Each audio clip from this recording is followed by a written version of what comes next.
Thank you sir. ఇప్పుడు పగడాల స్వర్ణ సింధూరాణి తమతో సంభాషిస్తారు. నమస్కారం జగనన్న. నా పేరు స్వర్ణ సింధూరాణి. మా భర్త పేరు సుబ్రహ్మణ్యం. నాకు 2 పిల్లలు జగనన్న. మీ గుంటూరు జిల్లా మేడుగుండ్రు మండలం పేరిచల్ల గ్రామం లేవట్ 5 ఇంకా వచ్చానన్న. నేను మాకి సెంటున్నర స్థలం ఇచ్చారన్న. ఆ స్థలం విలువ ఇప్పుడు 10 లక్షలన్న. మాకి అది కాక ఇల్లు కట్టుకోమని పర్మిషన్ ఇచ్చి 1,80,000 ఇచ్చి అది సరిపోక 35,000 డోక్రాల లోన్ పావుల వడ్డీకి ఇచ్చారన్న. అది కాక ఇప్పుడు ఆ పావుల వడ్డీ మళ్ళీ మాకు వాపస్ ఇస్తున్నారన్న. ఎన్ని జన్మలు ఎత్తినా మీ రుణం తీర్చుకోలేమన్నా మేము.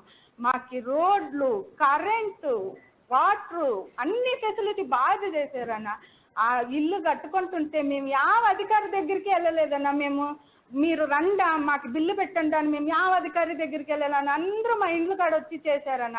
ఒక్క అధికారి కూడా మమ్మల్ని లంచం అడగలేదన్నా. నిజంగా మీ పరిపాలన ఎక్కడా చూడలేదన్నా. నేను అంత గ్రేట్ గా అంత ఇల్లు కట్టి వాళ్ళు చెప్పిన మాట వల్ల తొందరగా ఇల్లు కట్టుకొని 1.5 సంవత్సరాలు ఇంకా ఉంటున్నానన్న. ఈ జూన్ వస్తే 2 ఏళ్ళు అవుతుందన్న. నేను ఆ ఇంట్లోకి వెళ్ళి పిల్లల్ని వేసుకుంటూ టైలరింగ్ చేసుకుంటూ చాలా హ్యాపీగా బతుకుతున్నానన్న. ఆడ మా కాలనీలో కరెంట్ ఆఫీస్ కూడా కట్టించారన్న. లైట్లు వెలుగులకి 2 కళ్ళు సరిపోవట్లేదన్న మీ కాలనీ చూడటానికి. ఆర్చ్ గేట్ కట్టారు. నిజంగా అప్పుడు కృష్ణుడు ద్వారక కట్టించాడంట. అన్ని క్యాస్ట్లు కలిసి బతికేవాళ్ళంట. నిజంగా నేను చెప్తున్నాను, ఇప్పుడు మనసారా చెప్తున్నాను, ఏపీలో కట్టింది అన్ని జగనన్న కాల్ని ఒగొట్టిన ద్వారక అని నేను చెప్తున్నానన్నా. అన్నా నేను పొగుడుతున్నాను అనుకోమాకన్నా, నేను మనసారా చెప్తున్నానన్నా. తల్లి తండ్రి నాకు జీవితం ఇచ్చారు, జన్మనిచ్చారన్నా. మాకి మీరు జీవితమే ఇచ్చారన్నా. అసలు అది మేమైతే తమిళనాడు నుంచి వచ్చి ఇంతలా మేము అనుకోలేదన్నా అసలుకి. నాకు 34 ఏళ్ళన్నా. 34 ఏళ్ళ నేను ఇంతమందిని చూశాను కానీ ఒక్కరు కూడా మీలా పరిపాలన చేసింది లేదన్నా.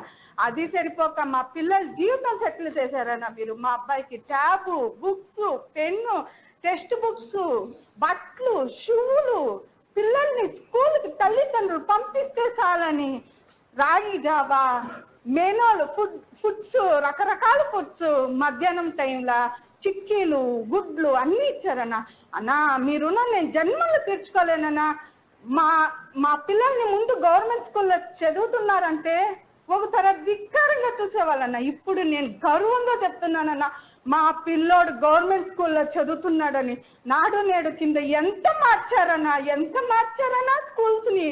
ఆ టైల్స్ ఏమి, ఆ బెంచ్లు, డస్కులు, పిల్లల కోసం LED టీవీలు, బోర్డులు, అబ్బా నిజంగా దేవుడన్నా మీరు. నాకు నేను నిజంగా దేవుడన్నా. అది సరిపోక మా ఇంటి ముందు వచ్చి రేషన్ బండి అన్నా, మేము తినేది రేషన్ బియ్యం అన్నా.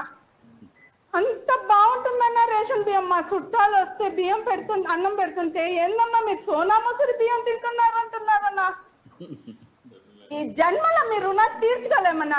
నేను చెబుతున్నానన్నా, మీకు ఎంత థ్యాంక్స్ చెప్పినా సరిపోదు. మాకు లోన్లకి అన్ని అధికారులు లంచం అడగకుండా మా ఆడపిల్లల కోసం ఎంతో చేశారన్న.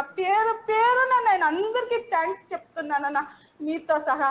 ఎంత థ్యాంక్స్ చెప్పినా సరిపోదన్నా. కానీ మేము ఓటేసి మిమ్మల్ని ఆ థ్యాంక్స్ ద్వారా మేము గెలిపించుకుంటామన్నా.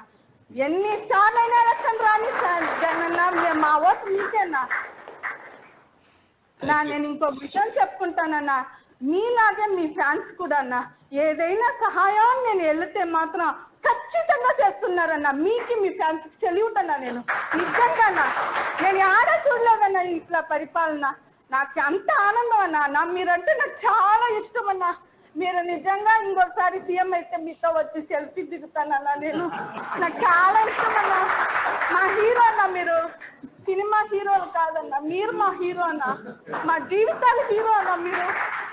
చాలా చాలా థ్యాంక్స్ అన్నా. అన్నా పొగిడాను అనుకోమాకన్నా, మనసులో ఉండేది చెప్పానన్నా.